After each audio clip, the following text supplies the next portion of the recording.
കർത്താവായ യേശു ക്രിസ്തുവിൻ്റെ ക്രൂശ് മരണത്തെക്കുറിച്ചും രക്ഷയെക്കുറിച്ചും യേശു ശിഷ്യന്മാരോട് അറിയിച്ചപ്പോൾ അതുപോലെ സംഭവിക്കരുത് എന്ന് പത്രോസ് യേശുവിനോട് പറഞ്ഞു. ആ സമയം യേശു പത്രോസിനെ വിളിക്കുന്നത് സാത്താനെ എന്നാണ്. എന്നാൽ അതേസമയം നിങ്ങൾ എന്നെക്കുറിച്ച് എന്തു പറയുന്നു എന്ന യേശുവിൻ്റെ ചോദ്യത്തിന് ഉത്തരമായി നീ ജീവനുള്ള മശിഹ എന്ന് ഏറ്റുപറഞ്ഞവനായിരുന്നു പത്രോസ്. എന്നാൽ പത്രോസ് പലപ്പോഴും ആഴമേറിയ വിശ്വാസത്തിൽ നിന്നും പതറിപ്പോയ സന്ദർഭങ്ങൾ നാം തിരുവെഴുത്തുകളിൽ വായിക്കുന്നു.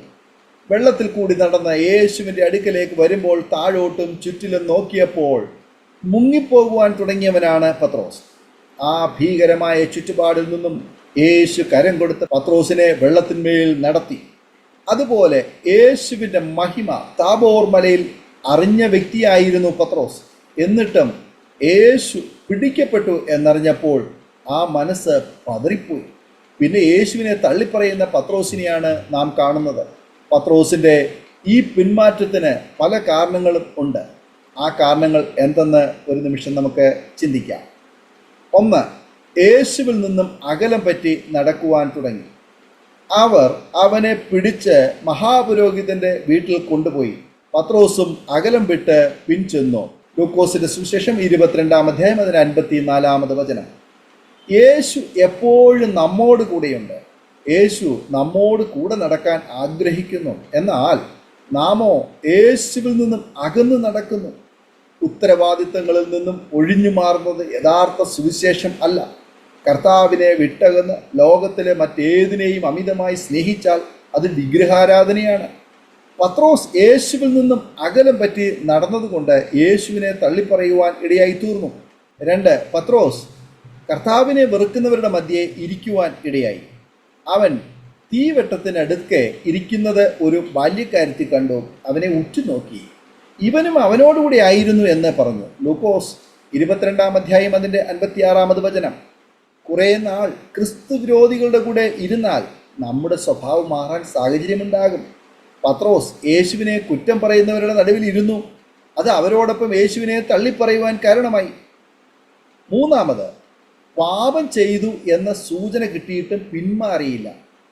കുറച്ചു കഴിഞ്ഞപ്പോൾ മറ്റൊരുവൻ അവനെ കണ്ടു. അവനോട് ചോദിച്ചു, നീയും അവരുടെ കൂട്ടത്തിലുള്ളവൻ അല്ലയോ? മനുഷ്യ, അത് ഞാനല്ല എന്ന് പത്രോസ് വീണ്ടും യേശുവിനെ തള്ളിപ്പറഞ്ഞു. വീണ്ടും 1 മണി നേരത്ത് വേറൊരുവനും ഇതേ ചോദ്യം ആവർത്തിച്ചു. മനുഷ്യ, നീ പറയുന്നത് എനിക്ക് തിരിയുന്നില്ല എന്ന് പത്രോസ് പറഞ്ഞു.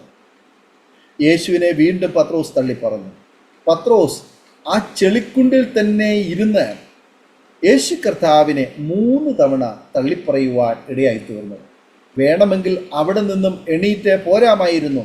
പത്രോസ് അവിടെ നിന്ന് എഴുന്നേറ്റില്ല. എന്നാൽ പത്രോസിൻ്റെ അനുതാപത്തിന് ഒരു കോഴി വേണ്ടി വന്നു എന്ന് നമുക്ക് കാണാൻ കഴിയുന്നു. അവൻ സംസാരിക്കുമ്പോൾ തന്നെ പെട്ടെന്ന് കോഴി കൂകി. അപ്പോൾ കർത്താവ് തിരിഞ്ഞു പത്രോസിനെ ഒന്ന് നോക്കി. ഇന്ന് കോഴി കൂവും മുമ്പേ നീ 3 വട്ടം എന്നെ തള്ളിപ്പറയും എന്ന് കർത്താവ് തന്നോട് പറഞ്ഞ വാക്ക് പത്രോസ് ഓർത്തു. പുറത്തിറങ്ങി അതിദുഃഖത്തോടെ കരഞ്ഞു. ലൂക്കോസ് സുവിശേഷം 22-ന്റെ 60 മുതൽ 62 വരെയുള്ള വേദഭാഗങ്ങൾ. പത്രോസിന് മാനസാന്തരമുണ്ടായത് എന്തുകൊണ്ടാണ്? കോഴി കൂകിയപ്പോൾ പത്രോസ് തമ്പുരാന്റെ വാക്ക് ഓർത്തു. മാത്രമല്ല, യേശുവിൻ്റെ മുഖത്തേക്ക് നോക്കിയപ്പോൾ ഉള്ളമലിഞ്ഞു. താൻ ഏറെ സ്നേഹിച്ച തൻ്റെ അരുമനാഥൻ പ്രാണവേദനയോടെ അതാ പത്രോസിനെ ഒന്ന് നോക്കുന്നു. ആ നോട്ടം പത്രോസിൻ്റെ ഹൃദയത്തിൻ്റെ ആഴത്തിലേക്ക് പതിക്കുവാൻ ഇടയായി. എന്തായിരുന്നു ആ നോട്ടത്തിൻ്റെ അർത്ഥം? പത്രോസേ, നീയും എന്നോട് ഇങ്ങനെ ചെയ്തുവല്ലോ. ഞാൻ പറഞ്ഞ പോലെ നീയും എന്നെ തള്ളിയില്ലേ? തിരിച്ചു വരൂ, ഞാൻ നിനക്കായി ജീവൻ വെടിയാൻ പോകുന്നു. നീ എനിക്ക് വേണ്ടി എന്തു ചെയ്തു എന്നൊക്കെയായിരുന്നു ആ നോട്ടത്തിൻ്റെ അർത്ഥം. പത്രോസ് ചുറ്റുപാടുകളിൽ നിന്നും തൻ്റെ ആത്മനാഥൻ്റെ നയനത്തിലേക്ക് നോക്കിയപ്പോൾ ആ നോട്ടത്തിൻ്റെ അർത്ഥം പത്രോസിന് മനസ്സിലായി.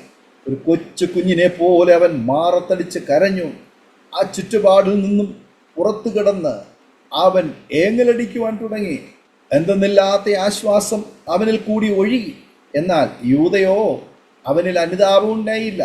പത്രോസ് 3 തവണ തള്ളിപ്പറഞ്ഞു. യൂദ 1 തവണ ഒറ്റിക്കൊടുത്തു. യൂദ യേശുവിൻ്റെ മുഖത്തേക്ക് ഒന്ന് നോക്കിയിരുന്നു എങ്കിൽ തൂങ്ങി മരിക്കുകയില്ലായിരുന്നു. പത്രോസിൻ്റെ അനുതാപം യേശു വാഗ്ദത്തം ചെയ്ത പരിശുദ്ധാത്മാവിൻ്റെ അഭിഷേകത്തിന് അവനെ യോഗ്യനാക്കി.